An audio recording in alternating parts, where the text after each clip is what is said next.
Imagine a commander who couldn't take a single step without enduring hellish pain, yet forced the greatest kings to crawl in the dust before him. He was carried on a shield like a pagan idol, while his enemies whispered that they were fighting not a man, but the devil himself. How did an infant, who by the harsh laws of the North should have been left to die in the snow, survive to become the architect of the bloodiest revenge in British history? In this episode, we will dissect the phenomenon of Ivar the Boneless. You will learn what was actually hidden behind his gruesome nickname. Was it brittle bone disease, a terrible genetic curse, or something more intimate and shameful that people were afraid to speak of aloud? We will tell the story of how physical frailty transformed into sophisticated cruelty, forcing one king to become a hedgehog of arrows, and another to know the horror of the legendary Blood Eagle. Why did his tactics shatter the minds of hardened warriors? How did he use his disability to instill superstitious terror in entire armies? And why, even centuries later, did conquerors fear approaching his burial site? Watch until the end. This story will prove to you that a true monster is born not in battle, but in the mind of a genius devoid of pity. Imagine a shore. Gray, cold sand soaked in salt and fear. The horizon vanishes behind a forest of masts. Hundreds of longships, their dragon heads snarling at the terrified monks of East Anglia. The air is thick as soup with the smell of unwashed bodies, damp wool, and impending slaughter. This isn't just a raid. This is the end of the world as the Anglo-Saxons knew it. And at the head of this armada, this perfect mechanism of death, is a man who cannot even stand on his own 2 feet. Look at him.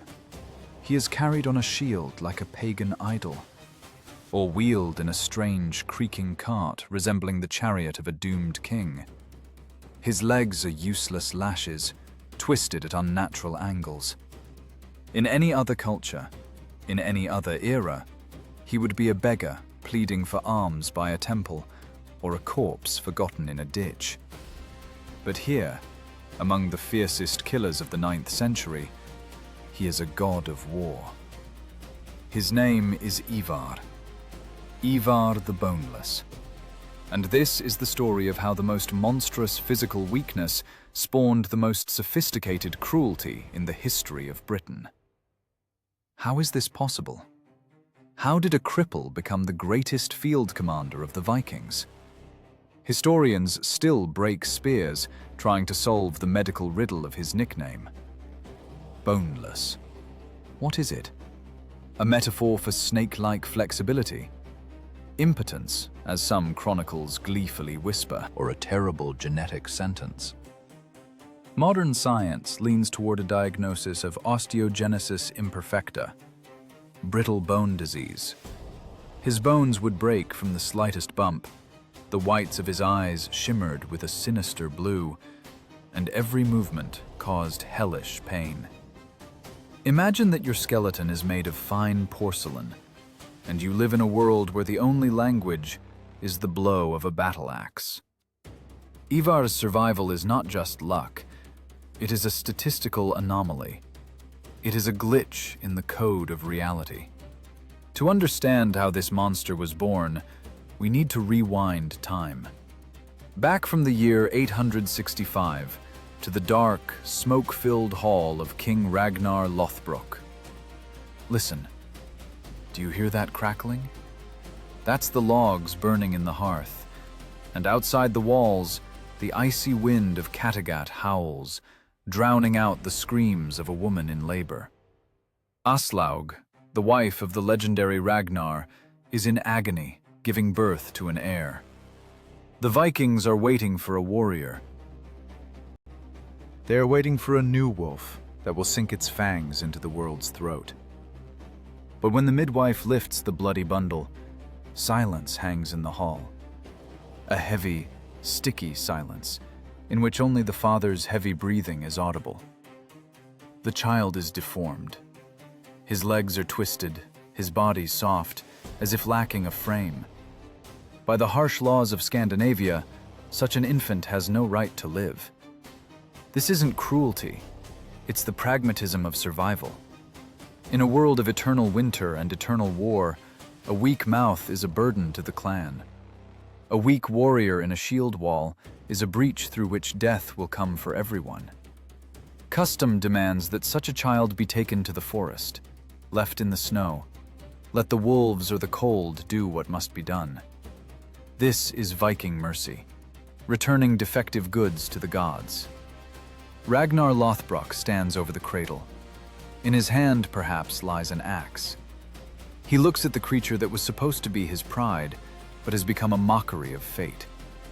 What does he see? Pity? Unlikely. Pity is a luxury kings cannot afford. But the sagas tell us of a strange moment. Ragnar hesitates. He peers into the infant's eyes. Ivar does not cry. He looks at his father with a frightening, inhuman awareness. In those deep eyes, blue as glacial ice, Ragnar sees not weakness. He sees an abyss. The saga of Ragnar Lothbrok and his sons puts prophetic words in the father's mouth, but let's cast aside poetry. Ragnar was a predator, and he recognized another predator in this broken piece of flesh, perhaps even more dangerous than himself. He saw an intellect burning in his son's eyes like a cold flame. This boy will live, Ragnar decides, and this decision becomes fatal for thousands of people who hadn't even been born yet on the shores of foggy Albion. Life was granted, but it was a life in hell. Put yourself in Ivar's place. Your childhood is pain. While your brothers, Ubba, Bjorn, Sigurd, learn to hold wooden swords, race each other, and take their first knocks, you crawl. You swallow dust from the earthen floor. You see the world from the bottom up.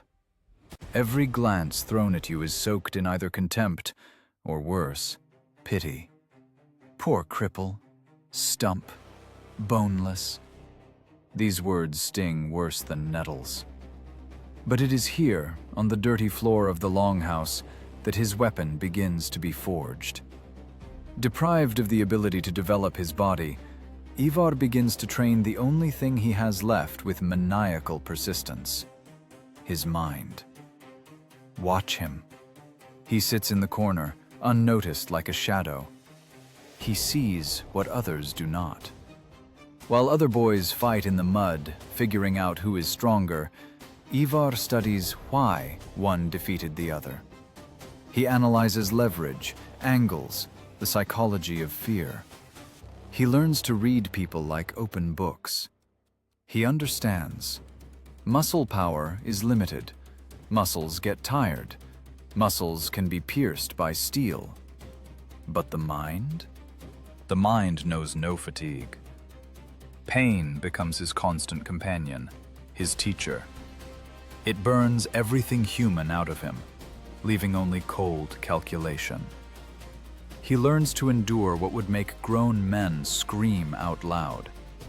This forms a phenomenal, almost supernatural endurance. If you cannot run from pain, you must accept it. You must become it. The sagas recount a grim episode from his childhood. During a ball game, when another boy, irritated by the cripple's clumsiness, shoved him, Ivar didn't cry.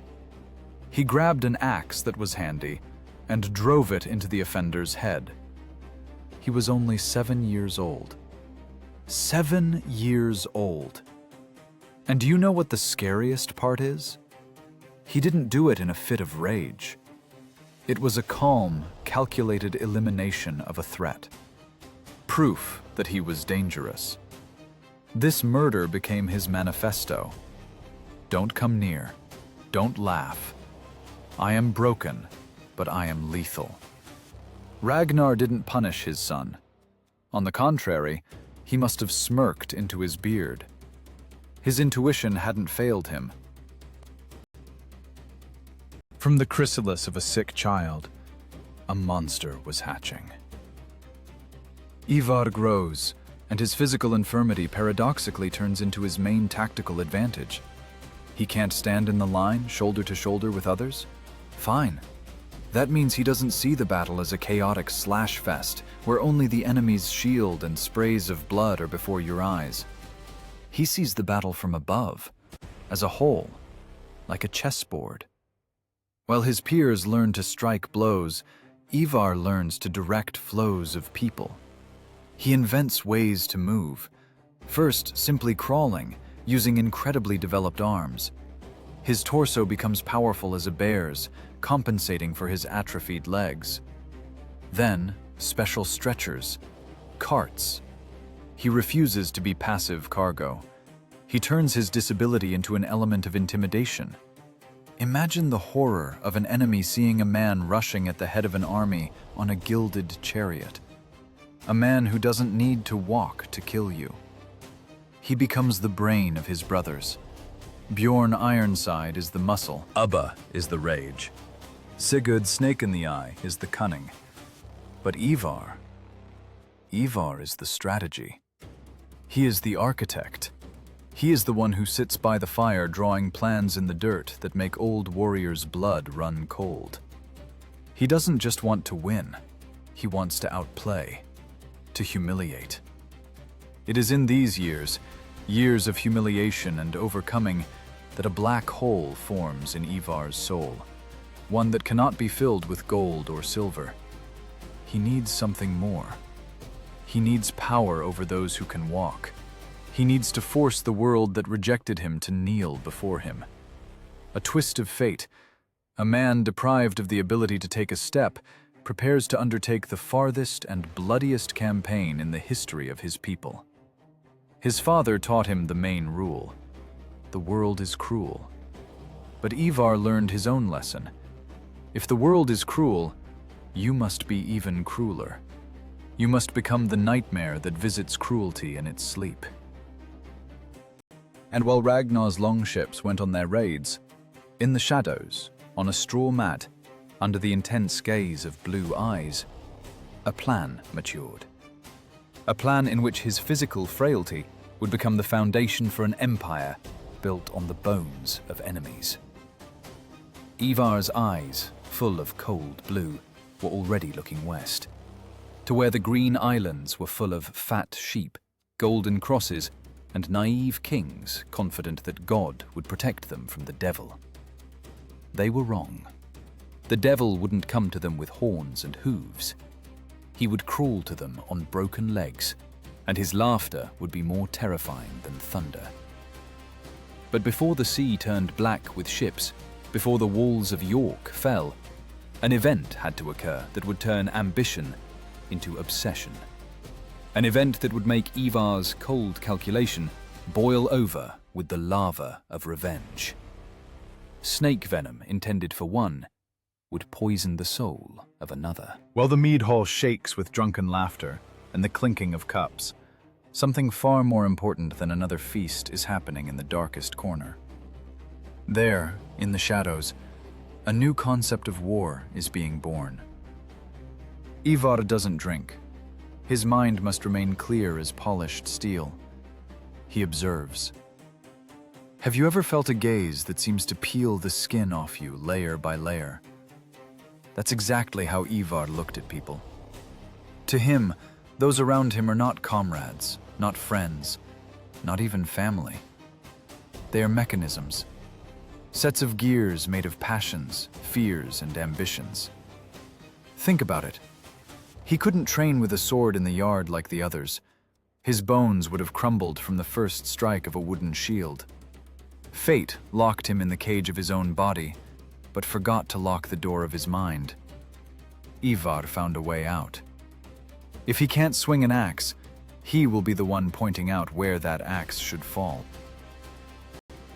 He begins to study the anatomy of combat, not from the perspective of muscle, but from the perspective of logic. He dissects raiding tactics like a butcher dissects a carcass, separating the useful meat of efficiency from the fat of foolish bravado. While his brothers, the mighty Bjorn and furious Ubba, toughen their fists, Ivar pumps iron of a different sort. He turns his immobility into an absolute weapon.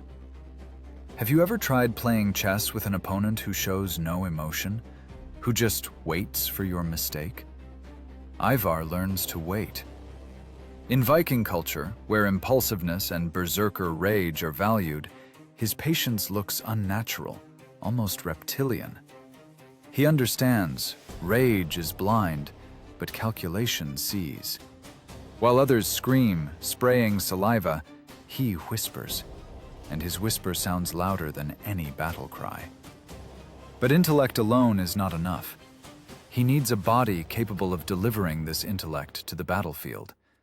And here we see Ivar's engineering genius. The sagas are stingy with technical details, but they mention that he never moved like an ordinary cripple. He didn't crawl in the dust, begging for pity. He reconstructed himself. Imagine a forge. Heat, soot, hammer blows. Ivar personally oversees the work. He isn't creating a wheelchair, no. He is creating a battle platform. A special chariot or reinforced stretcher capable of withstanding the shaking of battle and protecting his fragile body. This was a revolutionary solution for the 9th century. He turned his flaw into a pedestal. When he was carried or wheeled, he towered over the infantry. He was taller than kings walking on foot. It was a brilliant psychological move. Instead of hiding his infirmity, he put it on display, turning it into a symbol of exclusivity. "I am so dangerous," his chariot said, "that I don't even need to touch the ground to kill you." His arms. Forget the weak legs. Look at his arms. Chronicles and later reconstructions suggest that his upper body was monstrously developed. Constant crawling and pulling his own weight turned his torso into a knot of sinew and muscle. He could draw a bow that an ordinary warrior couldn't budge. He could throw a spear from a sitting position farther than a standing athlete. He compensated. He adapted. He evolved. But the hardest part wasn't building the chariot, but making others obey a man sitting in it. How do you force a crowd of cutthroats who respect only brute force to listen to a cripple? The answer is simple and terrifying: fear and success. Ivar became the brain center of the Brotherhood. Ragnar's sons were a formidable force, but without Ivar, they would have been just a gang. Bjorn Ironside is an impenetrable wall. Ubba is a crushing hammer. Sigurd is a venomous blade. But Ivar is the hand that holds this weapon. He became the architect of their victories. In minor skirmishes and raids, he began testing his theories. "Why storm the wall where the enemy expects it?"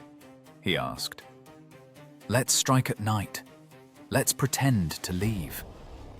His plans, initially met with ridicule, began to bring in loot. And loot is the only language Vikings understand. Gold shut the skeptics' mouths. It soon became clear, if you want to return home alive and rich, you listen to Ivar. You can despise him for his deformity, but you pray to his genius. However, Ivar didn't intend to sit out in headquarters. He wasn't an armchair general. He was drawn to where it smelled of blood and sea. The day came when the longships were preparing for a major campaign. Ragnar may have wanted to leave his son at home. The sea is cruel to the healthy, and for a man with glass bones, a storm on an open deck is equal to torture on the rack. Every wave impact against the hull would resonate in his body with excruciating pain. But Ivar gripped the ship's gunwale with his powerful hands and refused to go ashore. "My mind is sharper than your sword, father," he might have said. He forced them to take him. Imagine the scene. Warriors rowing, salt water lashing their faces, and among them, wrapped in furs, sits Ivar. His face is pale with pain, but his eyes burn with fanatical fire. He endures. He tempers his will in the crucible of physical suffering. It was there, in the cold waters of the North Sea, that the crippled boy finally died, and Ivar the Boneless, the commander, was born. He understood one important thing. Pain is just information, a signal from the nervous system. If you can ignore that signal, you become invulnerable. You cease to be a man and become a force of nature. His brothers saw something frightening in him. They, mighty warriors, feared pain. He lived in it. This gave him a moral superiority that was impossible to dispute. By the time their ship sighted the Emerald Hills of Ireland, Ivar was no longer a burden. He was a captain, charting a course not by the stars, but by human weaknesses. He was ready. His mind, sharpened by years of isolation and theoretical constructs, demanded practice. He needed a big stage. He needed real armies to test if his terrible theories worked in practice. Ireland, torn by internal strife and rich in monasteries, became his laboratory. Ivar looked at the shore, and schemes were already forming in his head. Not a raid, not plunder, conquest. He intended to overturn the chessboard on which Celtic kings had played for centuries. They thought they knew the rules of war. They thought war was honor, formation, and duels. Ivar was bringing them a new truth. War is deception. War is chaos that can be managed. And the first lesson in this bloody school would be Dublin, where Ivar's intellect would clash with reality for the first time to prove a cripple can bring a whole country to its knees. The Irish wind ruffled the sails, but Ivar didn't feel the cold. He smelled opportunity, the smell of fear that would soon cover these lands. His chariot was greased, swords sharpened, and the plan was flawless. He was ready to show the world that a true monster isn't the one who growls, but the one who smiles, seeing all the moves ahead. The experiment was beginning. Ireland, the Emerald Isle. For an ordinary Viking, it's just a warehouse of gold guarded by people who pray instead of fighting. But for Ivar, it was a chessboard. It was here, among the peat bogs and mists of Dublin, that he played his first brilliant game, forever changing the rules. Forget everything you've seen in movies. Forget screaming hordes of barbarians running at shield walls, foaming at the mouth. That is a suicide tactic, and Ivar despised it. He brought something new to war, something frightening in its rationality. Discipline. Imagine you are an Irish chieftain. You are used to raids. You know the script. Ships arrive, bearded men with axes get out, you gather a militia, a brawl ensues, someone runs away. It's a bloody but understandable chaos. But this time, everything goes wrong. The enemy doesn't attack. He stands, silently.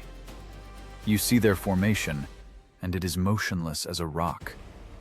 In the center, on an elevation, atop his strange chariot, sits Ivar. He doesn't wave a sword. He doesn't shout curses. He just watches. And from that gaze, your warrior's hands go cold. He is waiting. For what? For your mistake. Ivar was the first to understand that a Christian army is predictable. They have a code, they have honor, they have a desire to show valor. He used their vanity as a weapon. The famous feigned retreat maneuver, which would later become the Mongols' calling card, Ivar perhaps invented right here, in the damp fields near Dublin. Watch closely. The Vikings waver. Their line breaks. They drop their shields, turn their backs, and run toward the forest. What do? Your instinct screams, "Victory! Finish them off!" Your men, intoxicated by easy success, break formation and chase after them with joyful howls. You think you are the hunter. But the moment your soldiers stretch out across the field, turning into an unmanageable mob, Ivar raises his hand. One gesture, sharp as a whip crack. Cowards don't run out of the forest. Death flies out of the forest. The Vikings turn around with the synchronization of a ballet troupe, and from the flanks, from ravines you didn't check because you were too confident, fresh forces strike. The trap snaps shut. What was your army a second ago turns into meat in a grinder. You didn't lose the battle. You were outplayed. You were humiliated intellectually. Ivar didn't just kill enemies. He broke their psyches. Chronicles tell us that Saxons and Irishmen began to fear him more than the devil himself. You can drive the devil away with a cross and prayer. Not Ivar. He calculated prayers. He knew when you would go to church and attacked exactly when you were on your knees without weapons. Monsters from children's fairy tales scare with claws. Ivar scared because he knew what you were thinking. It was the triumph of mind over brute force. While other kings measured the size of their biceps, Ivar measured the speed of decision-making. He turned his physical infirmity into a battle command center. Located in the rear or on high ground, he saw the entire field. While a healthy warrior sees only the enemy's shield in front of his nose and tries to survive, Ivar sees patterns. He sees where the left flank has buckled. He sees where the enemy cavalry is stuck in the mud. He became the first true general of the Viking Age. He introduced a system of signals. The horn blows twice, the center retreats. A flag goes up, archers fire high. This seems obvious to us today, but for the mid-9th century, it was a revolution. It is as if a professional national team with a coach and tactics played against a neighborhood soccer team. The outcome was predetermined. Saxon kings in Northumbria, hearing rumors of the crippled sorcerer, laughed. "How can a man fight who is carried in arms?" they asked over feasts. They imagined him as the weak link. They thought, "Kill his bearers, and he is helpless as a turtle without a shell." What a fatal mistake. They didn't understand that killing the bearers was impossible because you first had to get to them, through a wall of the North's best cutthroats, who protected their leader not out of fear, but for the gold and victories he brought them. Ivar created a cult of competence. His deformity ceased to be a deformity. It became a mark of the chosen. Warriors whispered, "The gods took his legs so he wouldn't waste strength walking, and put everything into his head." He became a talisman. If Ivar is with us, we will win. If Ivar is absent, expect trouble. By the end of the year 864, his name thundered from Dublin to York. Riches flowed like a river. Slaves, silver, weapons. But the main thing Ivar gained was confidence. He proved to himself and the world, he is not a mistake of nature. He is its peak, a new type of predator. But every rise has a dark side. Ivar's fame became too bright. It began to cast a shadow. And this shadow fell on the man who gave him life, on Ragnar Lothbrok. Imagine an old lion. His mane has grayed, his fangs are worn, but his ambitions haven't gone anywhere. Ragnar sits in his hall in Kattegat and listens to the skalds. Who are they singing about? About him? No. They sing about Ivar. About the cunning Ivar, the generous Ivar, the invincible Ivar. The sons have eclipsed the father. For a man like Ragnar, this is worse than death. It is oblivion while still alive. Pride is a poison that acts slowly but surely. Ragnar looks at his hands. They are still strong. He looks at the map of England. Where his sons take loot, he must take a kingdom. He must do something so grand that the world will speak only of him again. He must remind everyone who the head dragon is here.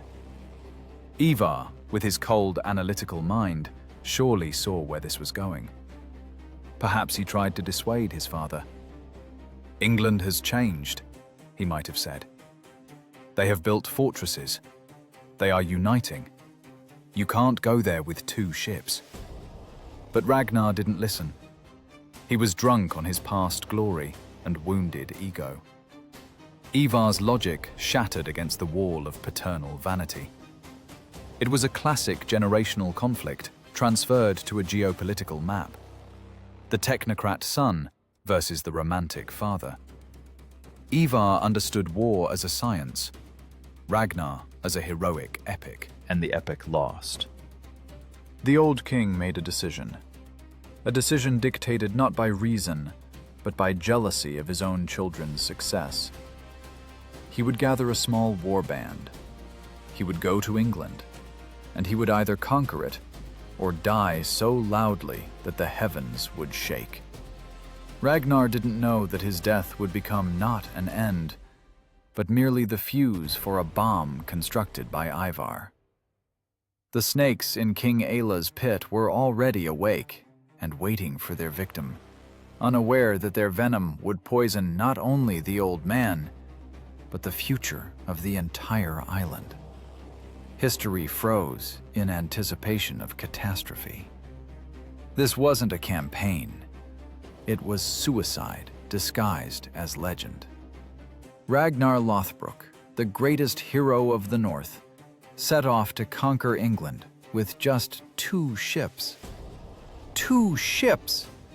It was pride bordering on madness, or perhaps a weariness of life that we modern people would call deep depression. It was as if he challenged the gods. Kill me if you can, or give me the whole world. The gods accepted the challenge. A storm off the coast of Northumbria smashed the longships to splinters. The great king found himself on enemy shores not as a conqueror, but as a wet, unarmed old man washed up by the surf. King Aella of Northumbria couldn't believe his luck. The man whose name had frightened children from Paris to Kiev for decades now stood before him in chains. Imagine this moment. Aella's throne room, warm, bright, smelling of wax and roasted meat. And in the middle of this civilized comfort stands the beast. Aella thought he had won. He thought he had caught the wolf and could now skin it to hang by the fireplace. What naivety. The king didn't even suspect that by signing Ragnar's death warrant, he was signing a death warrant for himself, his kingdom, and all of Anglo-Saxon England. Aella wanted not just to kill, he wanted to humiliate. A sword is too noble for a pirate. The gallows too fast. He needed a show. He needed biblical punishment. A snake pit. Have you ever wondered what a snake pit was in the reality of the 9th century? It's not a neat trench in a zoo.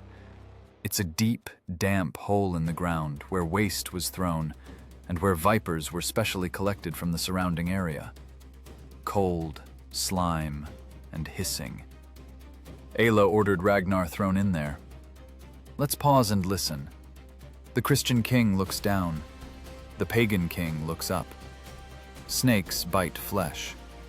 Venom slowly spreads through veins, turning blood into fire. But Ragnar doesn't scream. He doesn't beg for mercy.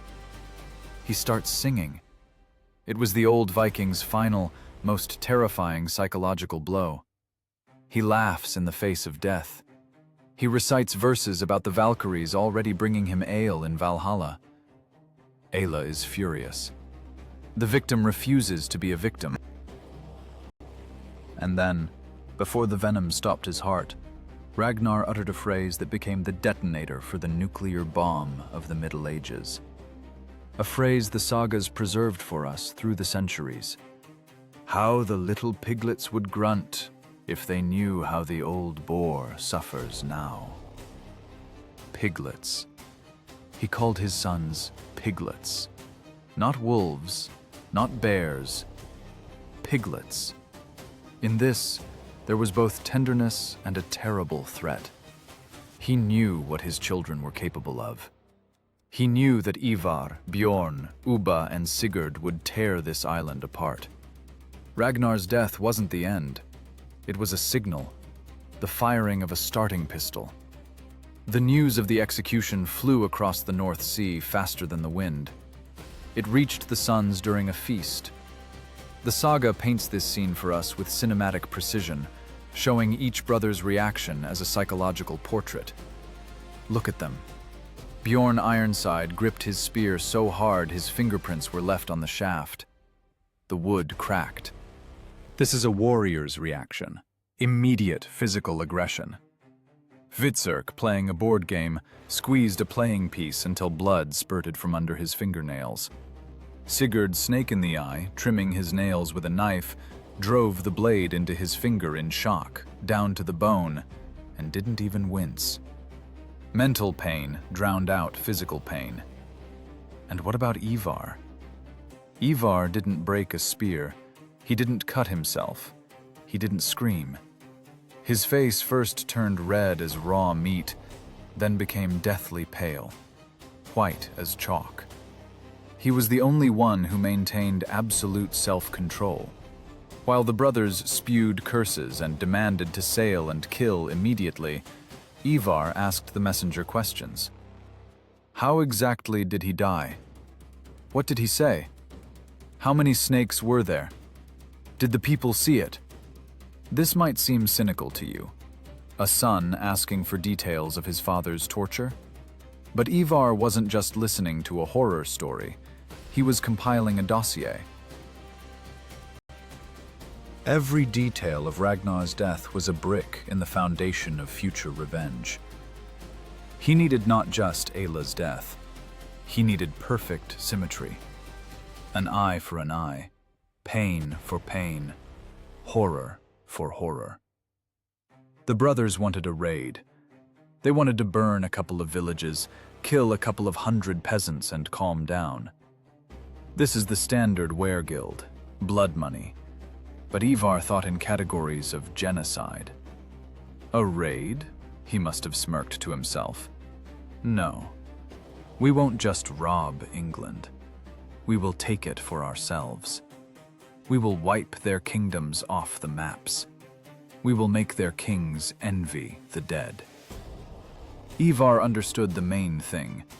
Ragnar's death gave them a legitimate cause, casus belli, which they never had before. Before, they were just bandits, highway robbers. Now, they are avengers. They are instruments of just retribution. This changes everything. This allows for the unification of disparate clans, jarls eternally warring with each other. Under the banner of revenge for a common hero, one can gather not just a flotilla, but an armada. While Bjorn sharpened his axe, Ivar was already mentally drafting the invasion logistics. Thousands of warriors, provisions, ships, winter quarters. This required resources Scandinavia had never seen in one place. The brothers' rage was fire, but Ivar became the blacksmith who directed that fire into the forge to craft the sword of the apocalypse. He knew Aella would expect a retaliatory strike.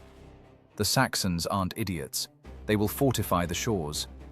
To attack now, on emotions, meant ruining the army. Ivar proposed what seemed like a betrayal of his father's memory. Wait. Negotiate. Lull vigilance. Let Aella think we are afraid, he whispered. Let him think the piglets scattered with their tails between their legs. We will come not when he expects. We will come when he decides he has won. Thus, in the shadow of morning, the most ambitious plan in Viking history was born. Ragnar's death in the snake pit didn't kill the legend. It only released the venom that now flowed in his son's veins. And this venom was most toxic, most concentrated in the blood of the cripple who sat silently while the others screamed.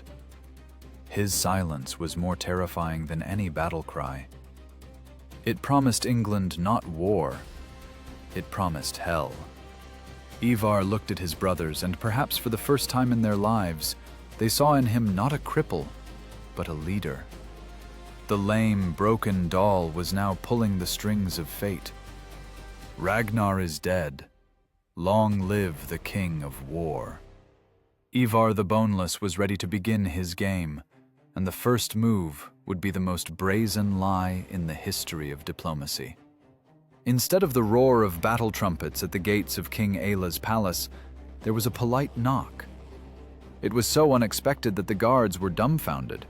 They expected berserkers gnawing on shields, but saw an embassy. Ivar didn't bring an army of avengers with him. He came alone, except for a handful of servants carrying his stretcher. It was, perhaps, the most brilliant bluff in the history of medieval diplomacy.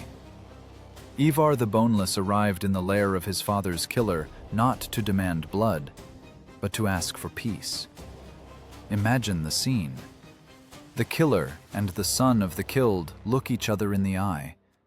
The air in the hall should have been sparking with tension, but Ivar extinguishes it with a single phrase. He renounces Ragnar. "My father was an old fool," he says, looking Aella in the eye. "He broke the treaty. He came to your lands as a thief and died as a thief. I do not blame you, king. You protected your home." Shock. Disbelief. The Vikings in Ivar's retinue must have bitten their lips until they bled to keep from screaming in shame. A son betraying his father's memory? But Aella believes. Why? Because vanity is a blindfold that Ivar tied in a tight knot. The king sees before him not a dangerous strategist, but a pathetic cripple, afraid of sharing his father's fate. Ivar plays the role of a pragmatist who wants to live and trade, not avenge. He flatters the king, calling him the great slayer of the dragon. And Aella, drunk on his own self-importance, swallows the bait whole. Ivar asks for little. He doesn't demand gold or lands. He asks only for a piece of land that can be covered by the hide of a single ox, just to set up a trading post and live in peace. Just one hide? Aella laughs. It sounds like a joke, like a cripple's whim. The king agrees. He thinks he is showing Christian mercy to a defeated enemy. He doesn't know that he has just signed the death warrant for his kingdom. What happens next has entered legends as an example of devilish ingenuity. Ivar doesn't just spread the hide on the ground. He orders his men to cut it into the thinnest, almost invisible strips. Day after day, they cut the leather, turning it into a kilometer-long cord. When the work is finished, this hide encloses a huge territory, enough to build a fortress. Aella is furious, but a king's word is law. Ivar smiles. He got his foothold, but most importantly, he bought time. While the king and his court laughed at the cripple's cunning and celebrated a diplomatic victory, believing the threat from the north had passed, Ivar launched a mechanism that could no longer be stopped. His true work was boiling not here in England, but across the sea.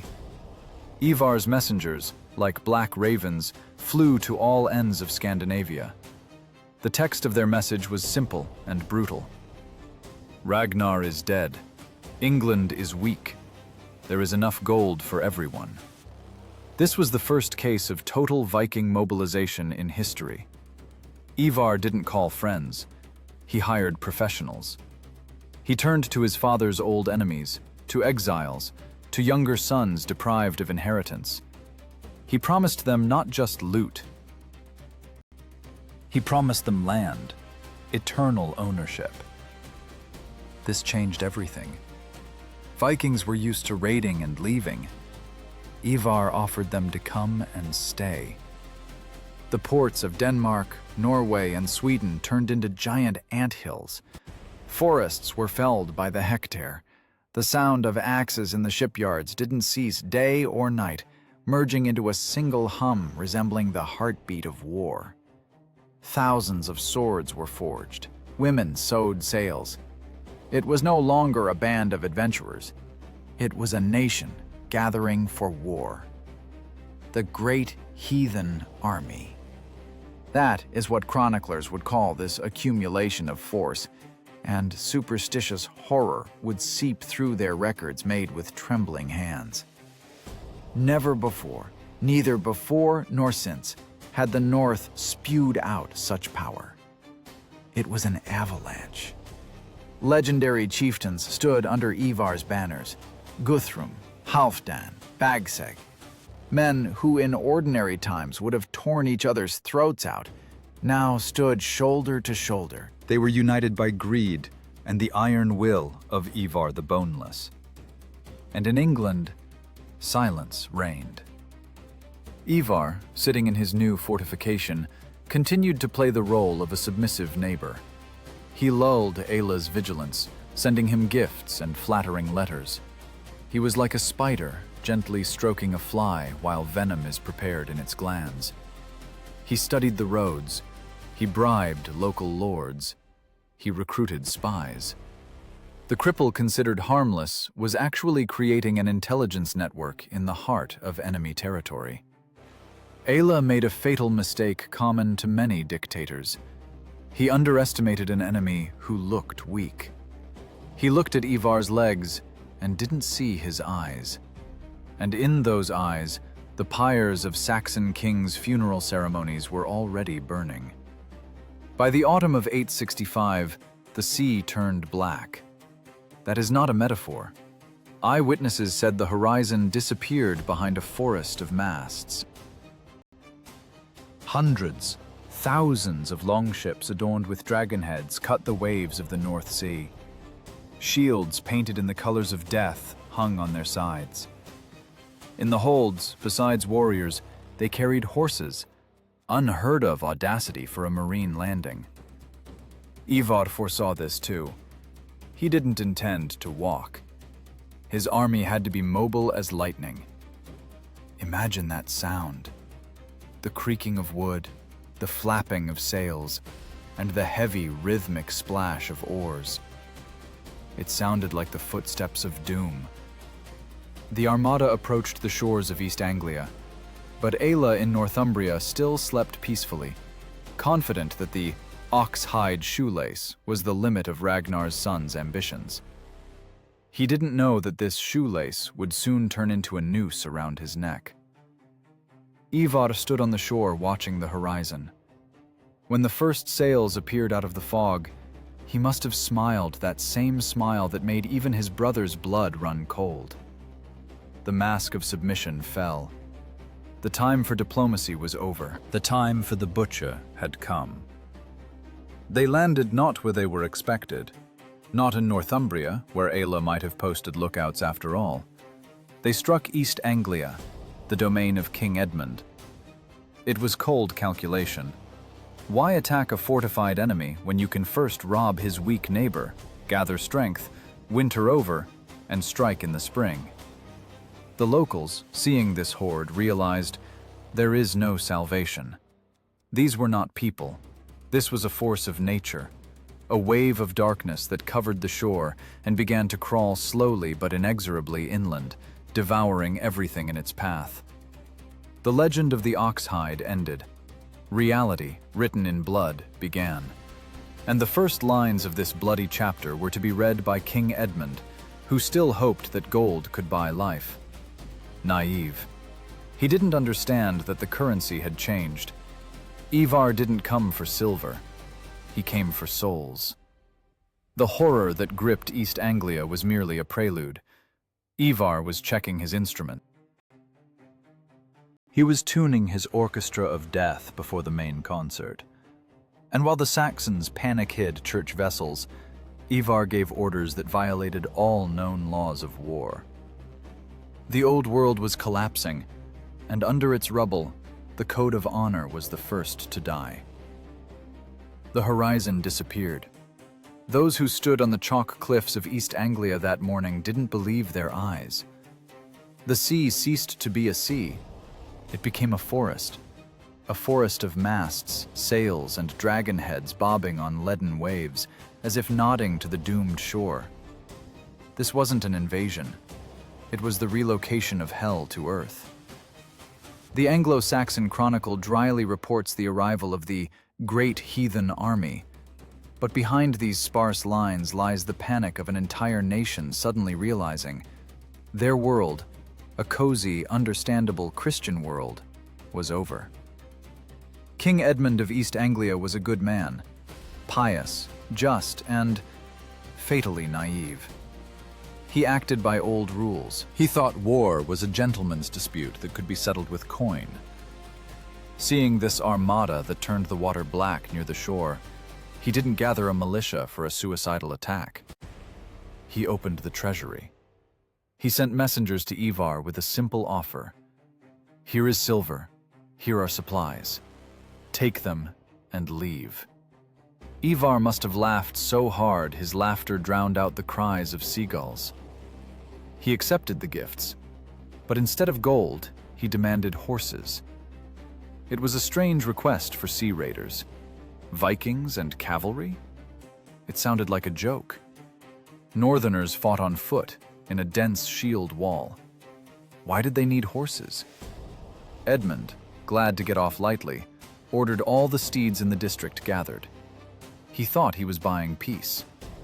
In reality, he was handing the keys to his kingdom to the executioner with his own hands. He gave Ivar what he lacked for a blitzkrieg: mobility. As soon as the last horse was handed over, the trap snapped shut. Ivar didn't leave. He never intended to. He simply stopped pretending. Edmund's meeting with reality was brutal. The king was seized right in his own hall, perhaps during a prayer thanking God for deliverance. He was dragged to Ivar and thrown in the mud by the chariot.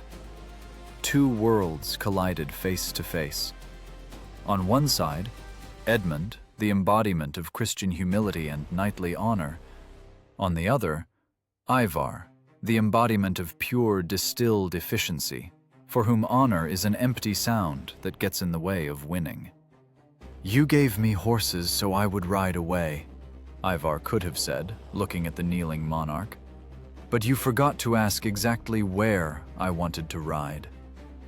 What happened next to King Edmund became one of the darkest pages of English history and the beginning of his path to sainthood. But let's cast aside church pathos and look at this through the eyes of a tactician. Ivar didn't need a prisoner. He didn't need a ransom. He needed a symbol. He needed to show all of England that the old laws no longer applied. No more deals, no gentlemen's agreements, only total submission or death. Edmund was tied to a tree. Ivar turned the king's execution into monstrous entertainment for his archers. He didn't just kill him. He ordered them to shoot so as not to hit vital organs. Arrow after arrow, hit after hit. Chronicles write that the king's body came to resemble a hedgehog bristling with needles. Listen. Do you hear that rhythmic whistle of the bowstring? Thwip, thunk, thwip, thunk. This isn't just sadism. This is calculated psychological terror. Ivar was breaking the will of the island's entire population through the pain of one man. Every scream of Edmund echoed through the villages, turning free men into trembling slaves. When the king finally breathed his last, and his head was severed from his body and thrown into the bushes, East Anglia fell. Without a single major battle, it was paralyzed by horror. Ivar got what he wanted. He secured a safe rear, mountains of food, and most importantly, a herd of fresh, strong horses. Now his army could move at a speed inaccessible to any Anglo-Saxon warband. He put his infantry in saddles. They didn't become cavalrymen in the full sense. They didn't fight on horseback, but they moved on horseback. It was medieval motorized infantry. They could appear out of nowhere, strike, and vanish before clumsy Saxon earls had time to put on their chainmail. Edmund's desecrated body hadn't even cooled yet, and the Great Heathen Army had already broken camp. Locals, hiding in the woods, watched in horror as this endless column of riders headed north. The earth shook under thousands of hooves. Ivar, sitting in his fortified cart, now pulled not by men but by powerful stallions, looked ahead. His goal hadn't changed. East Anglia was just an appetizer, a warm-up before the main course. His gaze was fixed on Northumbria, on York, on King Aella. Now that he had the resources of an entire kingdom and the speed of the wind, nothing could stop him. Ivar was bringing not just war to the north, he was bringing a personal bill, written many years ago by the Snake Pit, and the interest on that bill would be paid in blood. While the army marched along old Roman roads, turning them to mud, the squabbling for power continued in Northumbria. King Aella and his rival Osbert were too busy with civil war to notice the storm cloud coming from the south. They were sharing the throne, not knowing that this throne already belonged to the ghost of Ragnar Lothbrok. The stupidity of kings is a conqueror's best ally, and Ivar intended to use this stupidity to the last drop. The wind changed. Now it blew toward York, carrying with it the smell of burning and inevitability.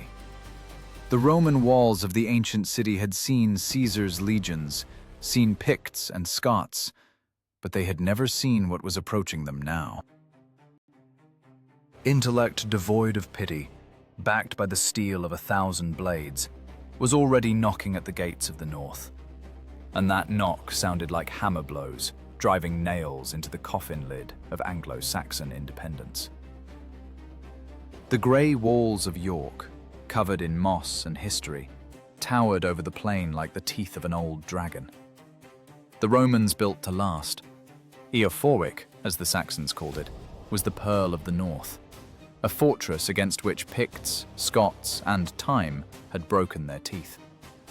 Any other Viking chieftain, seeing these bastions, would have ordered forests cut down for siege towers, or, more likely, would have spat and gone to rob defenseless villages. But Ivar didn't leave. He halted his army. You are standing on the fortress wall. The wind whips your cloak. You peer into the fog, expecting an assault. You wait for screams, the banging of axes on gates, flying arrows. But down there is silence. Dead, oppressive silence. The Vikings just made camp. They burn fires, roast meat, laugh. Ivar isn't storming York. He is choking it. It was a psychological siege. Ivar knew what the defenders didn't. York's most terrible enemy is not outside, but inside. Northumbria was rotting alive. Two kings, Aella and Osbert, were at each other's throats in a senseless civil war, dividing power over a kingdom that was already doomed. While Saxons slaughtered Saxons, Ivar sat by the fire drinking ale, waiting for the apple to rot enough to fall into his hands. He played on the city's nerves like lyre strings. Small Viking detachments cut roads, burned food convoys, kidnapped messengers. York slowly sank into claustrophobia. Rumors, each scarier than the last, crawled through the streets like rats. They said Ivar was a sorcerer, that he saw through walls, that he fed on the blood of infants. Fear is a virus, and Ivar was patient zero, expertly spreading the infection. And he chose the perfect day to strike. Not a random Tuesday or Wednesday, He chose November 1st, All Saints' Day. Think about the cynicism of this decision. The whole city, from the lowest beggar to noble earls, was in cathedrals. Bishops in gold vestments preached sermons. The choir sang psalms. The air was thick with incense. People felt safe under the protection of God and Roman walls. Weapons lay in armories. Guards at the gates were likely drunk or also praying. York was relaxed as never before. And then Ivar gave the signal. This wasn't a heroic battle as movies show us. It was a massacre in a church. The Vikings didn't storm the walls head-on. Taking advantage of betrayal by someone local, history hasn't preserved the Judas's name, but Ivar always knew how to find those who loved gold more than their homeland. They entered through secret passages or poorly guarded sections. Or maybe they just climbed over the walls where the guards had gone to mass. Imagine this nightmare. You are kneeling, eyes closed, whispering a prayer, and suddenly the choir's singing is interrupted by the crunch of smashed doors. Cold autumn wind and the smell of unwashed bodies burst into the temple. Shouts of "Hallelujah" are replaced by screams of terror. Instead of holy faces, the beastly grins of northerners look at you. Ivar turned the holiday into a slaughterhouse. Panic gripped the city. Narrow Roman streets became death traps. People trampled each other trying to escape. Defenders, half-dressed, without armor, tried to organize resistance. But it was too late. Chaos is Ivar's element. And in this chaos, he conducted his orchestra of death with frightening precision. The kings of Northumbria, Aella and Osbert, finally united. In the face of death, they forgot their feuds. They tried to retake the city. The Anglo-Saxon Chronicle writes of a great slaughter at the gates of York. But what can bravery and despair do against cold calculation? Ivar's army clamped the Saxons in pincers. They drove them into a corner, pressed them against the very walls that were supposed to protect them.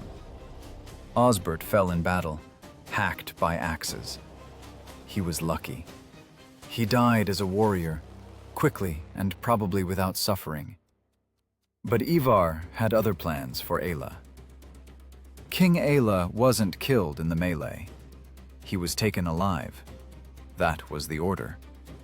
Ivar's warriors, like hounds, cut the king off from his bodyguards, cornered him, wore him down, but didn't deliver a killing blow. Imagine the horror of a man who realizes they don't want to kill him. They want to keep him.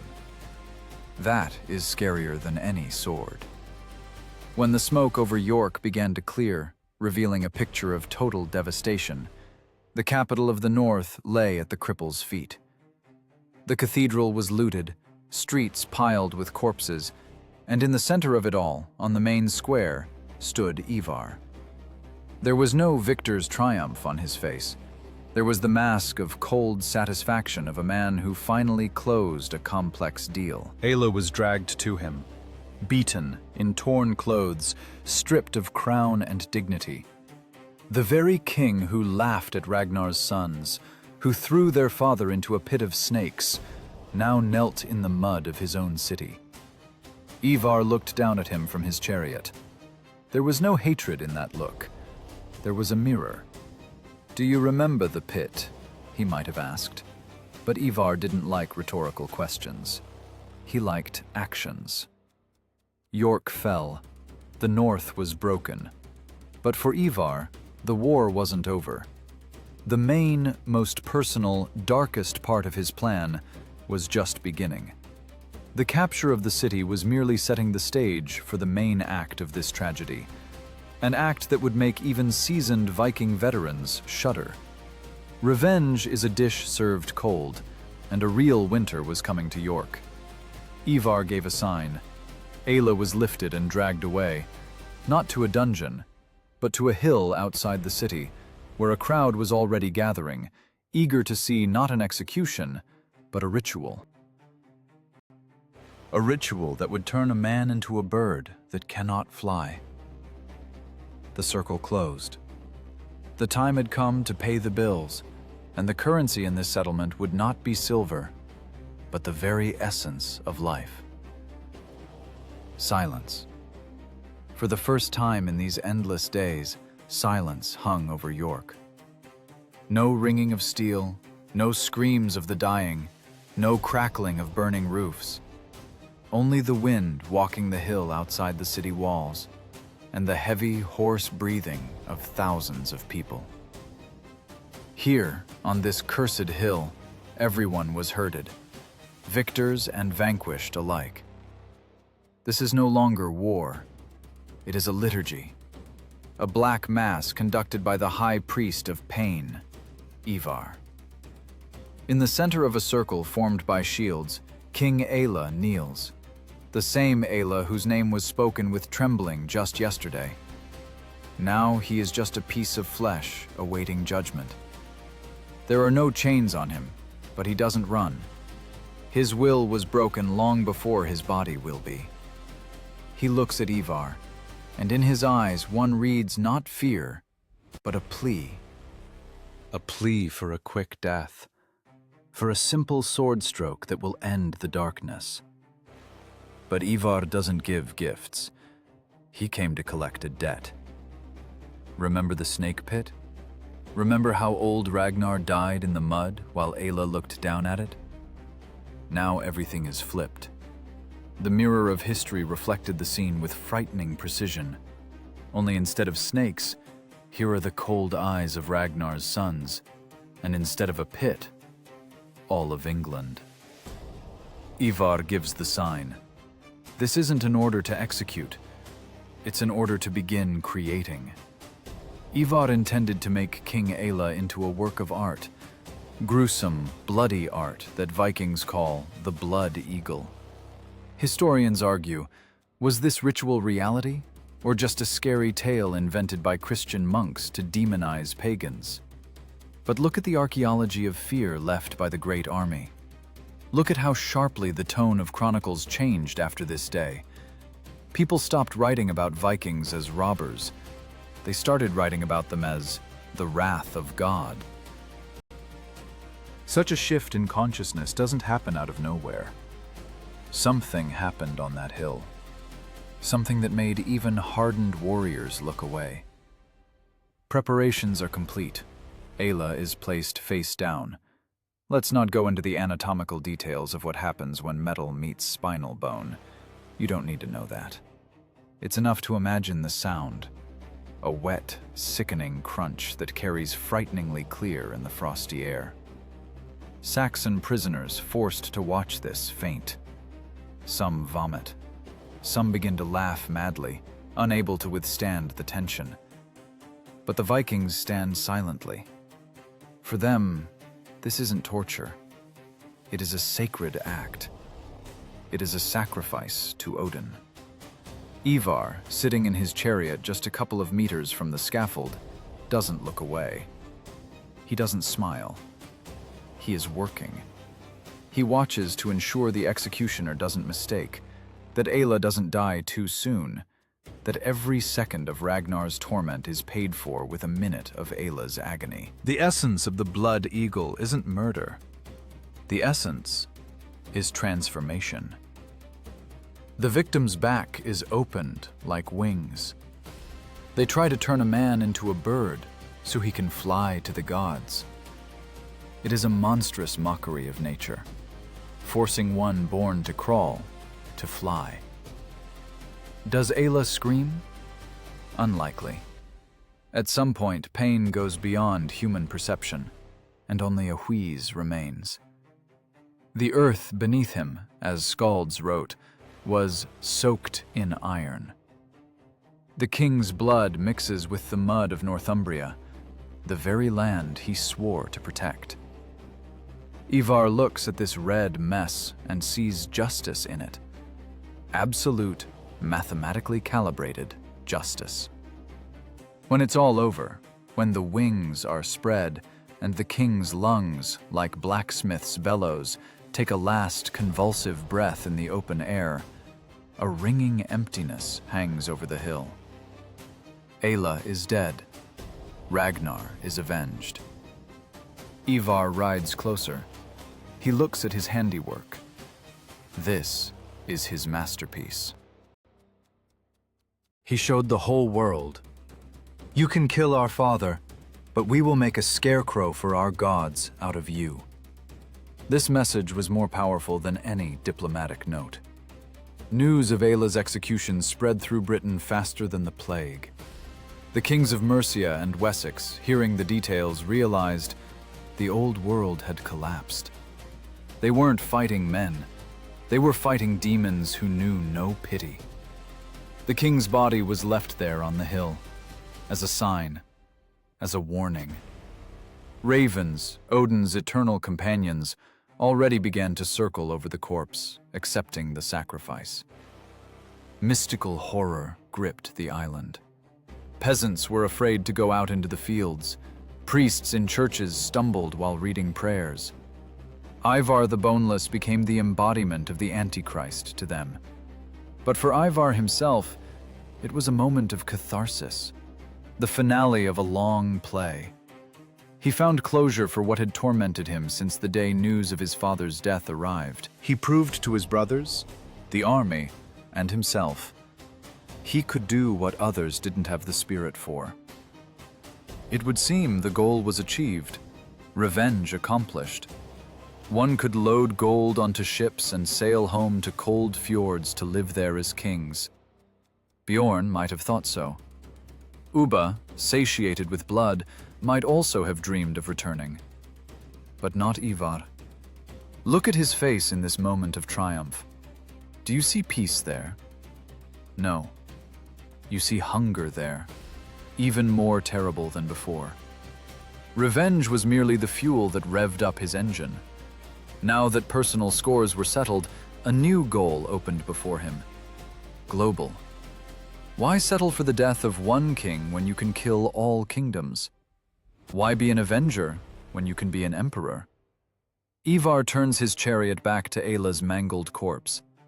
For him, that is already the past, the trash of history. He looks south.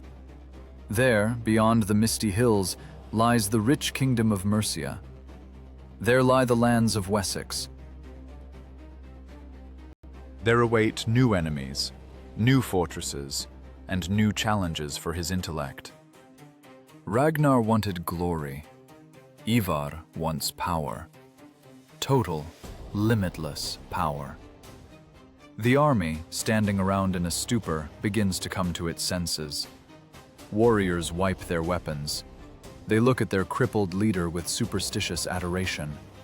He gave them victory. He gave them revenge. And if this man, capable of doing such a thing to a king, orders them to march into the maw of the devil himself, they will go.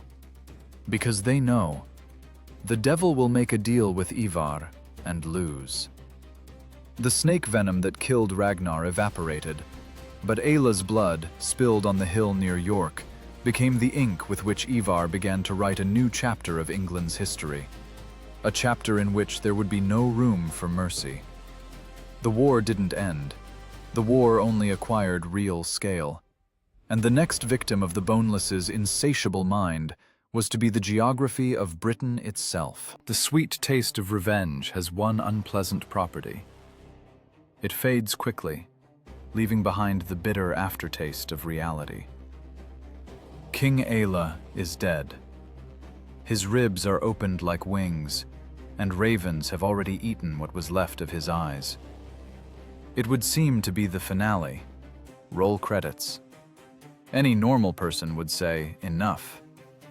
Warriors of the Great Heathen Army, whose purses were bursting with looted silver and whose swords were dulled by Saxon bone, began to exchange glances.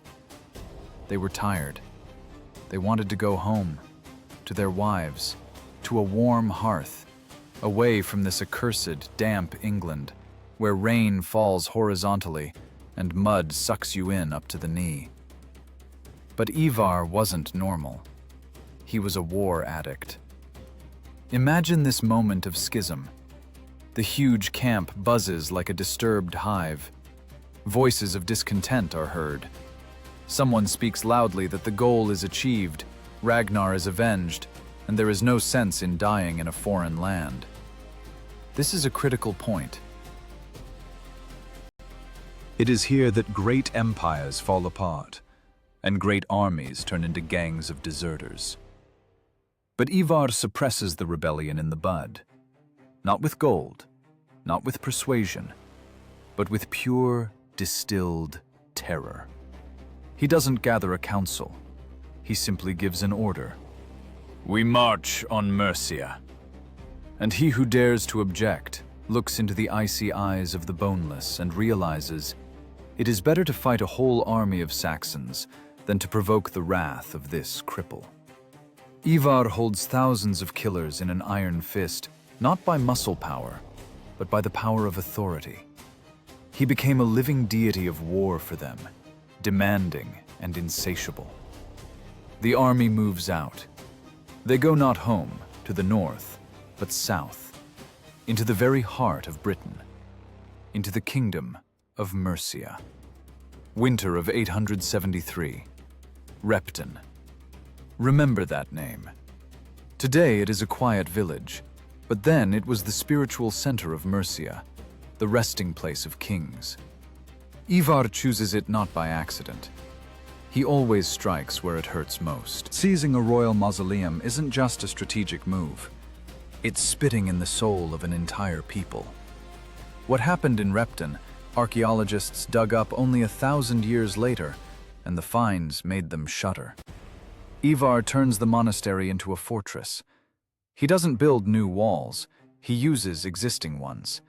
He orders a huge D-shaped ditch dug, using the River Trent as a natural barrier. The church becomes a command post.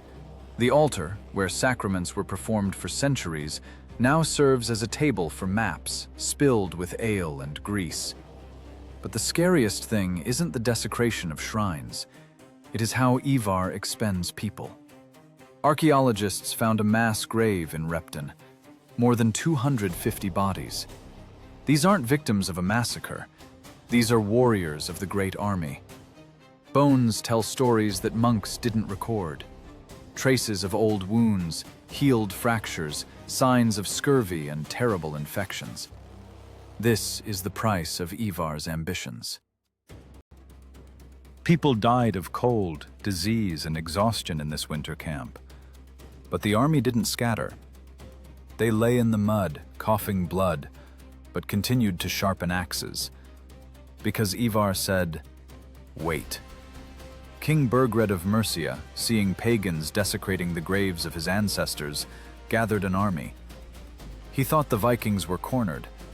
River at their back, winter, disease. Burgred decided God was on his side. He led his regiments to Repton, confident of victory. He went to save the shrine. Naive fool. He walked into a mousetrap constructed by the best death engineer of that century. Ivar didn't wait for a siege. He used the landscape in a way no Saxon general would have thought of. The fortifications around the monastery weren't for hiding, but to break the advancing enemy formation. When the Mercians approached the walls, they discovered they couldn't deploy. The terrain, cut by ditches and ramparts, forced them to bunch up, to break formation. And then Ivar struck. It wasn't a battle. It was a surgical operation to amputate hope. The Vikings, who seemingly should have been dying of hunger, fought with the fury of demons. Ivar, being in the center of events, perhaps could no longer even sit in a saddle without wild pain. But his mind worked clearly as clockwork. Flanking maneuver, rear strike. Using the river not as a trap for himself, but as a wall against which the enemy was pressed. The army of Mercia ceased to exist in a few hours. King Burgred, descendant of proud rulers, didn't wait for the end. He fled. And not just to a neighboring county. He fled as far as he could, to Rome. He abandoned his country, his crown, his people, just to be far away from the gaze of Ivar the Boneless. Imagine the level of fear that forces a king to become an exile pilgrim, dying in a foreign land just to never hear of Vikings again. Mercia fell. England's spine was broken. Ivar sat in the looted monastery of Repton, the de facto master of most of the island. He did what no one had succeeded in doing. He erased the borders of kingdoms. But every triumph has a price, and Ivar's body began to present the bill. Chronicles of that time begin to get confused, but through the lines, the image of a man whose physical shell is disintegrating emerges. Boneless is not just a nickname, it is a diagnosis that progresses. Years in the saddle, in damp tents, under the constant stress of war, wore down his already fragile health. Every movement caused agony. Those who saw him in those days said his eyes burned with a feverish glint, and his skin was transparent as parchment. He was at the peak of power. Kings crawled in the dust before him. There was enough gold to pave a road all the way to Rome. But he, the greatest conqueror, could not enjoy it. He couldn't dance at a feast. He couldn't even sleep properly without pain. Do you think this stopped him? No. It made him even more cruel. Pain became his fuel. If I hurt, let the whole world hurt. In Repton, among graves and ruins, Ivar makes the decision to divide the army. It was an act of supreme self-confidence. He gives part of the troops to his brother Halfdan to finish off the north. And himself? He turns his gaze to the last enemy, to the only kingdom that still dares to breathe freely. Wessex. But there, in the south, a new force was rising. A young prince, sickly, a bookworm who seemingly wasn't fit to lace Vikings' boots. His name was Alfred. In the future, he would be called the Great. And he was the only man on the island whose intellect could rival Ivar's. Ivar felt it. A predator senses another predator, even at a distance. He understood that the final battle would not be a battle of muscles, but a battle of minds. His time was running out. His body was dying. He needed a final, grand chord. Checkmate in 2 moves that would write his name in history forever. Winter in Repton was ending. Snow melted, revealing black earth and fresh graves. Ivar the Boneless, architect of revenge, ordered preparations for the march. He knew this would be his last campaign, and he intended to make it so bloody that even 1,000 years later, people would be afraid to speak his name aloud. The chariot creaked, moving off. The path lay into eternity. All historical logic suggested that England was doomed. Northumbria fell, East Anglia destroyed, Mercia beheaded and lying in ruins. Only one patch of land remained, one last bastion of Saxon resistance, Wessex. By all laws of military science, Ivar's army should have crushed it like a rotten nut and thrown the remains of the Christians into the English Channel. But history loves cruel irony. In the path of the greatest crippled strategist stood not a mighty warrior, not a hero with a legendary sword, but a man just like him, a sickly intellectual. His name was Alfred. he would go down in history as Alfred the Great. But then, in 871, he was just the king's younger brother, suffering from an unknown stomach ailment that tormented him his whole life. 2 sick men, 2 brilliant minds, 2 architects who met over a map of a burning island to decide its fate. Look at this duel. It's not a battle of muscles, it's a battle of algorithms. Alfred was the only one who stopped praying for a miracle and started learning from the enemy. He looked at Ivar and saw not a devil, but a teacher. Ivar showed that the old defense system doesn't work. Alfred devised a new one. Ivar used mobility. Alfred started building a fleet. Ivar relied on fortified bases. Alfred covered his kingdom with a network of burhs, fortresses that were impossible to bypass. Ivar the Boneless encountered environmental resistance for the first time. He struck, but the wall didn't fall. He maneuvered, but the opponent anticipated his moves. It was a moment of truth. The predator, accustomed to hunting sheep, suddenly found another wolf before him. Alfred didn't defeat Ivar in direct combat. That was impossible.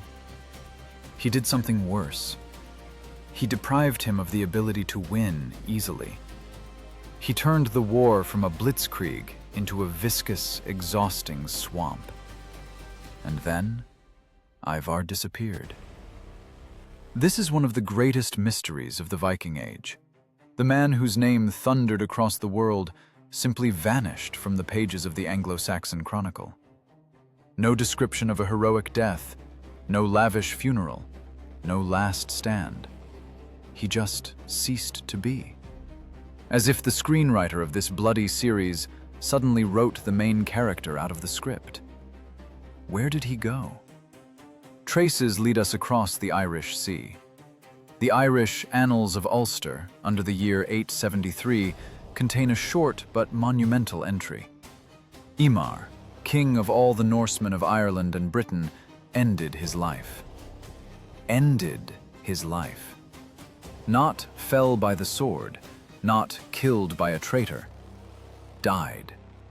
Most likely in his bed. Imagine this scene. Dublin. Rich chambers piled with gold and silks. Ivar lies on furs. His body, which served him faithfully and truly despite its fragility, finally failed. Glass bones couldn't withstand decades of war. Disease took its toll. Around him stand stern jarls, killers of kings, weeping. An era is passing. The brain that made them masters of the world is leaving. Death in bed for a Viking was considered a disgrace, a straw death. But not for Ivar. No one would dare say he wasn't worthy of Valhalla.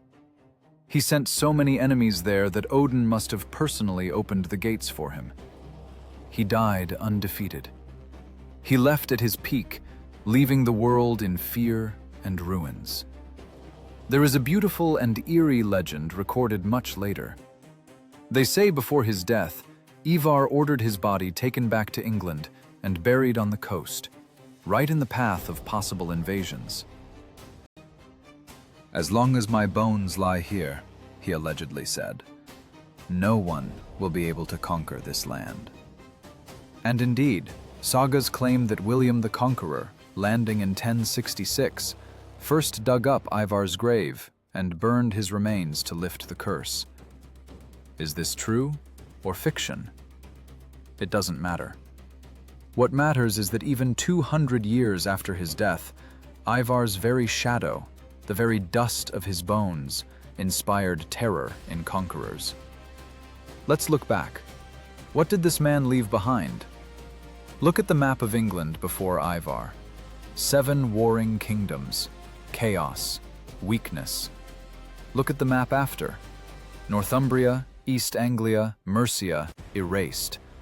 Only Wessex remained, which tempered under Ivar's hammer blows and turned into the core of a future united England.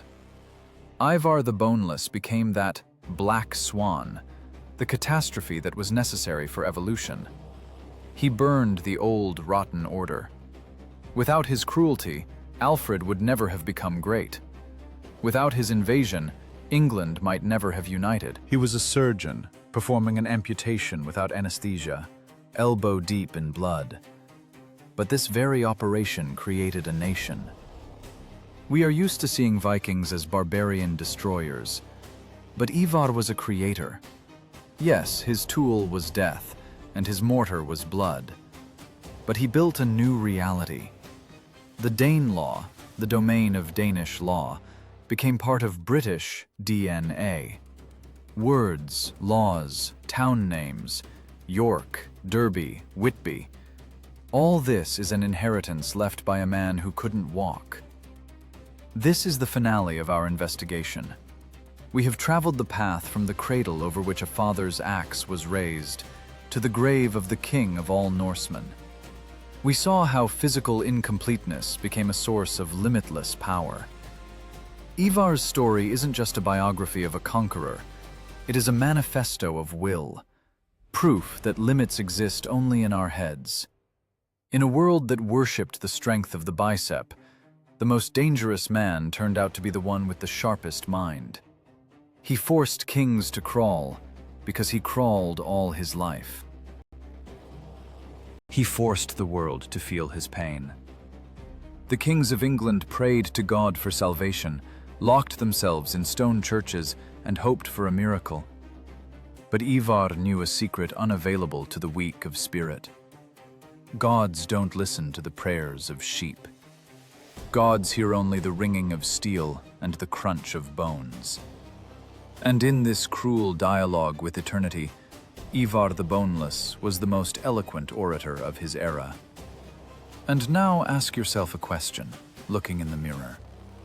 If a man born broken, deprived of the ability to take even a step without pain, could bring half the world to its knees and change the course of history, what excuse for inaction do you have? Who is the real cripple here? Ivar, who conquered immortality? Or us, afraid to risk even a little? The ravens over York have long flown away. The bones have turned to dust. But if you listen closely to the noise of the North Sea, in the roar of the waves, you can still hear the creak of a chariot and the quiet, cold laughter of the architect of revenge.